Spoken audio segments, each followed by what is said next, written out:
Mel. Good? Hi, Emma. How are you? Chego nada, chego. Thank you. Sorry about that.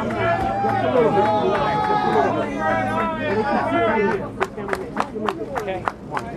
Hey, man. We're going to do this inside. Hey, he needs you all to step back. Just a little bit. Just a little bit. Just a little 2 steps. Just 2 steps. Just 2 steps. Right there, right there, right there. Mel. Am I going here? Yeah, you go on one side. Okay. There you go. Mr. Chang, how are you? How are you? So good to see you. Oh, I'll take the tray. Okay. Hi, how are you? Good. All right, right on. Tim. Thanks. All right. Yes, in a minute, guys. I'm trying to make this talk. Keep the guidance. Oh, hey, Robert. I'm coming. Senator. I got you. Thank you. Stab your face. Hey. Step back a little bit. Step back, guys. Step back right here. Give him some room, guys. Give him some room. Step back. Let the senator speak. Let the senator. There you go. Senator, speak, Senator. Perfect. All right. Well, it's been a long, long journey. That's right. I'm bruised and I'm battered. I'm bloody. It's been a long time since I've shaved with a normal razor, and it takes a little practice. I'm sorry about that. I got to keep dabbing the blood. So I have to apologize for his tardiness. He couldn't find where I put his socks this morning. Lots changed in the nearly 8 years that I've been here. Let me just say a couple of things. First of all, the obvious I want to state, and that I know I speak for Patty and Amy and Annie, and obviously for me. We want to express our most profound and everlasting gratitude to President Trump. How do you properly thank someone who's given you back the freedom that was stolen from you? He didn't have to do this. He's a Republican president. I was a Democratic governor. And doing this does nothing to help his politics. President Trump is a man who is tough and outspoken, but he also has a kind heart. And this is an act of kindness, and I also believe it's the beginning of the process to actually turn an injustice into a justice. Sorry about this blood. All these years away, I never stop reminding myself of the words from a poem. It's called The Gate of the Year. Go out into the darkness and put your hand into the hand of God. That shall be to you better than light and safer than a known way. It's been a long time since I've been home, nearly 8 years, nearly 3,000 days. I suppose a better way to measure how long it's been is through our daughters, Amy and Annie. When I left home so long ago, Amy, our older daughter, was a sophomore in high school. And it'll be 2 years this spring since she's graduated from college, and now just recently, Amy earned a master's degree. And we're very proud of you, sweetheart. Yeah. And Annie, our younger daughter, was 8 years old when I left. She was about this high. Now she's 16, and now she has her driver's license. And she's doing good in school. And she plays the piano. And we're very proud of her, too. Look at you, sweetheart. Look at you. My baby's growing up so fast. Again, on behalf of my family, we want to express our profoundest gratitude to President Trump. It's been a long, unhappy journey. These have been hard years for our children. They've been hard years for Patty and for me. I spent my first 32 months in prison, nearly 3 years behind what the inmates call the razor wire, the barbed wire fence. You can't go near that fence. If you do, there are prison guards there armed with machine guns who have the discretion to shoot you. I didn't go near that fence. The buildings behind that fence where the inmates live and sleep are squalid places. They're cold and dark like tombs. There were about 900 inmates there. Drug dealers, cartel members, gangbangers, bank robbers. There were men there who committed murder, con artists, a lot of sex offenders. About 2% of the population were in the so-called white-collar category. For most of my time there, my home was a 6 foot by 12 foot, a 6 foot by 8 foot prison cell with 4 cement walls, a big heavy iron door that can shut you in, a small window with bars on it, and a bunk bed. I slept on the top bunk. Often late at night, I would look through that window and past those bars, out into the night sky, and I think of home. I think of my children. I think of Patty. Sometimes I could almost feel her near me. I would say to myself, one day I'll make it back to you. And hold your hand, sweetheart. Woman of self. And I would remember what a gracious thing it's been to walk through life with you. Thank you for waiting. She sold you. She's something else. What's that? She sold you then. She sure is something, isn't she? That's right. Yep. Anyway, so again, on behalf of Patty and Amy and Andy and me, we want to again express our deepest gratitude to President Trump. Like I said, as a Republican president and a Democratic governor, he didn't have to do this. But President Trump is not a typical politician. That's right. He's tough, he's outspoken, he gets things done. He's a problem solver in a business where too many politicians don't want to solve problems. All they want to do is play politics and get nothing done for the people. He's got I'm a Trumpocrat. The Trumpocrat, that's right. Are you going to vote for him? If I have the ability to vote, I'm going to vote for him. Pardon? Well, I don't know that they'll allow me to vote, but I'll get into that in a minute. But let me just say that Make Chicago great again. That our president is he's tough and outspoken, and he has the courage to challenge the old way. That's right. He's the one who's actually fighting to bring real change. That's why he gets so much pushback. But notwithstanding being tough, he's also a man with a kind heart. That's right. He sees wrong and he tries to right it, just like he did in the case of Alice Marie Johnson.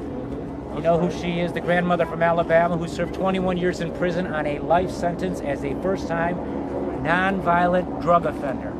A life sentence as a first-time nonviolent drug offender. The first step, let it all come in. Alice Marie Johnson's case is probably one of the better illustrations that shows how the federal criminal justice system disproportionately discriminates against African Americans and people of color, and how the 1994 crime bill has led to the over-sentencing and to the creation of what the author Michelle Alexander has called the new Jim Crow in America.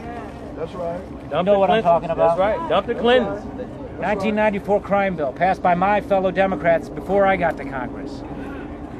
Fortunately, as soon as President Trump learned of the injustice against Alice Marie, he immediately put a stop to it, and he sent her home to her family. And fortunately, because this is a president who gets things done, through his leadership and with the help of organizations like Cut 50, President Trump was able to build the necessary bipartisan support to pass the historic First Step Act, a new law that begins the process of reforming a broken criminal justice system and putting an end to the racist injustice caused by that racist 1994 crime bill. Now, as for me, obviously, I've got 10,000 reasons to be thankful to President Trump. I'm obviously thankful to be home, to have my freedom back, to just be able to hold my wife's hand. But most of all, I'm thankful to you, Mr. President, for giving my daughters their father back. My daughters are growing up, and the day is not too far off when they will go out into the world on their own. Now I wish I could slow down time. But no matter where their life's journey may lead, they will always take with them the realization that the kindest gift they've ever received in their lives came from you. Thank you, Mr. President, for what you've done for me, but better, far, far better, thank you for what you've done for them. I'd like to thank a few people real quick. I'd like to thank my old friend, the Reverend Jesse Jackson, for his voice and for his help and for his support. I want to thank my friend and former colleague in the Congress, Congressman Jesse Jackson Jr., for his friendship and his support. I want to thank Patty's dad, for Alderman Mell, Richard Mell, for his love and support to our daughters and to his daughter, Patty. I want to thank this mystery man, a young man who brought all this about. I just met him yesterday, and this is Mark Vargas. He's quite a guy, and he's the kind of guy who can get you out of prison if you find yourself stuck there. And I'm really grateful to his efforts and what he's done on my behalf. Huh? Oh, sorry. I'll just hit you like this every Yeah, time I you have got to you. do it. Sorry. Rod, last night you shared... Hang on one second, my friend. The scriptures teach us, and history shows, that in the long run, right defeated will in the end overcome. The scriptures teach us, and history shows, that in the long run, right defeated will in the end overcome wrong triumphant. And as Dr. Martin Luther King used to say, truth crushed to earth will one day rise again, because no lie can live forever. I'm returning home today from a long exile, a freed political prisoner. I want to say again to the people of Illinois who twice elected me governor, I didn't let you down. I would have let you down if I gave in to this. But resistance to tyrants is obedience to God. Not long ago, United States Supreme Court Justice Stephen Breyer warned about this. He warned about federal prosecutors bringing criminal charges against government officials for what he described as routine practices. Justice Breyer went on to point out, and I'm quoting him, to give that kind of power to a criminal prosecutor who is virtually uncontrollable is dangerous to our separation of powers, end quote. I've learned the hard way just how dangerous that is. From beginning to end, this was persecution masquerading as prosecution. I got into politics to help people. I didn't get into politics to make money. I didn't get into politics to enrich my family or my friends. I got into politics because I was fortunate to live in the greatest country that's ever existed. My immigrant father fought the Nazis. He spent 4 years in a prisoner of war camp. After that war, he spent 3 years in a refugee camp waiting for the day that one day, the Congress, that one day his youngest son would become a member of, would pass a law called the Displaced Persons Act to allow him and millions of others like him, immigrants from all around the world with long and hard to pronounce last names, to be able to come to America to pursue freedom and opportunity. My dad basically did about 7 years in prison. I got him beat. I did almost 8. But my dad believed in America. He took the gift of freedom not for granted because he knew what it was like to live under oppression. He didn't go back to his country, Yugoslavia, because it was a communist country where freedom wasn't allowed. So he came here, and he got a job working in a factory. And for most of his life, all of his life, in the United States, my dad was a working man, a factory worker. And my mother was a working mother who worked for the Chicago Transit Authority, passing out the transfers at the subway stations. They never had a chance to live the American dream and own a home of their own, but they worked hard and sacrificed so that their kids can have opportunities they didn't have. This is the American story. And my mother and father lived that. And so I like to think that as governor, what I did was to try to draw on my own life experience and try to take those experiences and turn them into something real to help people. That's why we provided health care to all the kids in Illinois through the All Kids program. Because I saw as a young child a cousin who passed away from leukemia at the age of 12 and didn't have insurance, and his mother and father lost what little they had. We provided free transportation to every one of our senior citizens or to the disabled.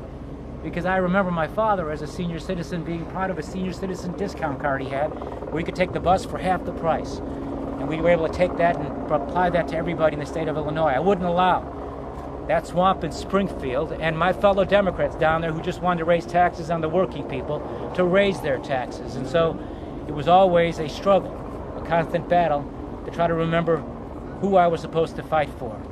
And so I hope now, looking to the future, that I can draw from my life experience, particularly those over the last 8 years in prison and 11 years since this all came to us, and do something to try to fight to help people who've been wrongfully incarcerated, or those, and this is probably the rule and not the exception, those who have been over-sentenced, nonviolent offenders who made a mistake, did wrong, but have been sentenced to years in prison that not only destroy their lives and steal from them their futures, but they hurt their children and their family. I saw what they do to families because I saw it happen to my own. And every time I'd go into the visiting room to visit with my family, I'd look around that room and I'd see mothers with their children, and you can tell it was a mother because you can see it in the sadness of her face. I would see fathers with their young children, and you can see the discomfort that the family feels. So I hope that as I move forward, I can take some of that experience that I've had and try to do what I can to try to improve what is a broken, and I believe in many cases a corrupt criminal justice system. When it comes to crime and punishment in America, the United States incarcerates 6 to 10 times more people than any other industrialized nation in the world. We put more people in jail than China, and Russia. Federal prosecutors like to boast about their 97% conviction rate. But doesn't that boast show just how rigged the system is? Unless you're the undefeated boxing champion Floyd Money Mayweather, who else ever wins 97% of the time at anything? He's not even undefeated anymore. More time than not war criminal. No, he hasn't. For drugs. Oh, no, Floyd. No, Floyd Money Mayweather has not been defeated. Don't say that, Patty. You'll probably get a phone call from him. Everyday people who find themselves caught up in the system have no chance. And many of them recognize the futility in fighting for their rights, so they just give in. And under duress, because they're being threatened with long sentences, they agree to plead guilty to things they didn't do. Unfair and cruel over-sentencing is the rule. It's not the exception. Equal protection under the law doesn't exist. Wildly unfair disparities in sentencing for the same or similar offenses are not uncommon and defy common sense. And in way too many cases, way too many non-violent offenders are given way longer prison sentences than violent offenders and sex offenders who've actually caused great physical and emotional harm to their victims. It is a broken criminal justice system, and it has been for a long time. And it's a racist criminal justice system. But there's hope. And one of the great ironies of history is that so far up till now, in the history of our country, no one has done more or is currently working to do more to fix this broken and racist criminal justice system than President Trump and Jared Kushner. That's right. One last thing. I'm going to dab this blood again. Am I good? Yeah, just keep doing it. It'll be fine. All right. I just feel them on me. I'd like to say something about adversity. And I'd like to direct my remarks to all of my fellow underdogs out there who find themselves up against powerful forces and long odds. To anyone facing hard circumstances, who've suffered loss, are hurting, or who, like me, have hit rock bottom. You may be down. All your hope may seem to have disappeared. The road you have to travel is a long one, and home, that's where you want to be, is so far away you can't even see the flicker of a light at the end of the tunnel. But don't give up. Don't give up. Think of the people you love.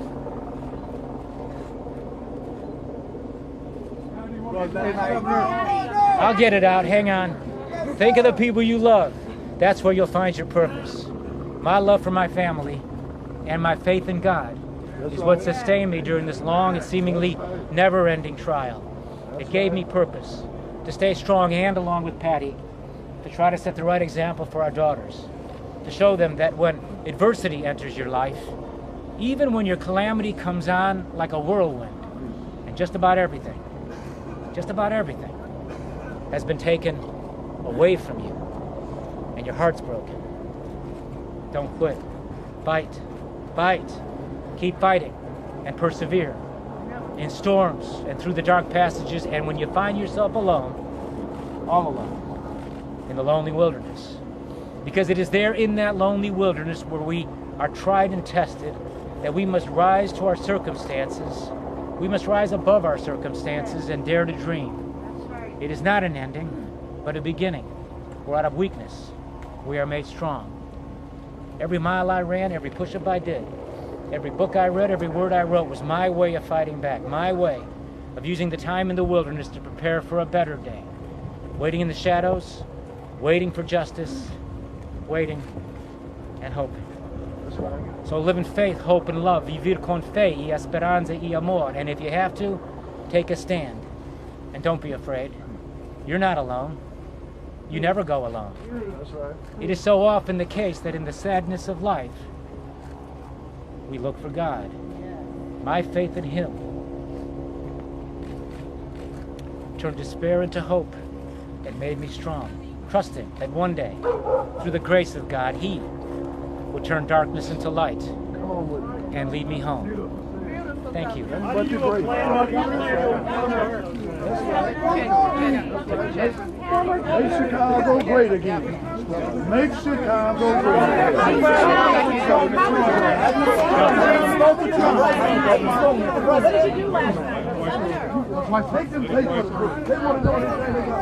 Hey, Patty, let's hear from you. Don't you want to take just one question from us? Can you step back to the microphones, please? come back to the microphone, please. Governor, they wants to ask you some questions. Just a few questions, please.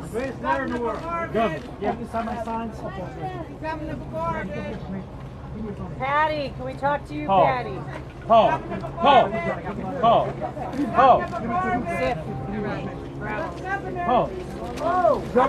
Governor Amy, Governor.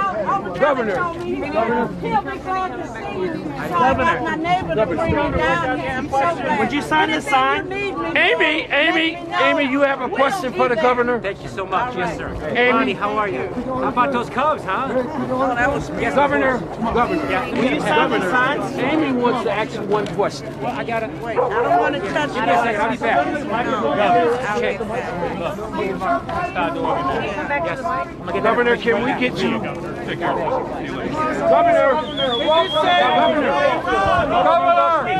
can you say why you're God bless you and your family. Make Chicago great again. That's Patty, are you going to vote for President Trump?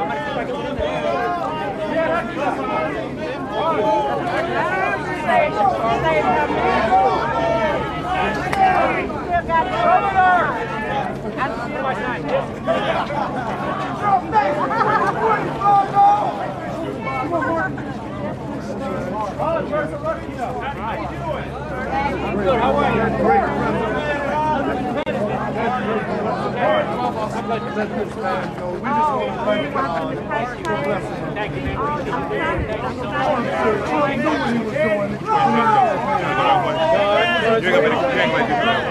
God bless you, and that's great. Welcome home. Welcome home. And he didn't let the slave press try to get a jab in. Thanks. That was so cool. Doing a good thing does not make Trump a good She was a person. woman of substance. She was there with her man. I counted 18 minutes. Is that how long you spoke?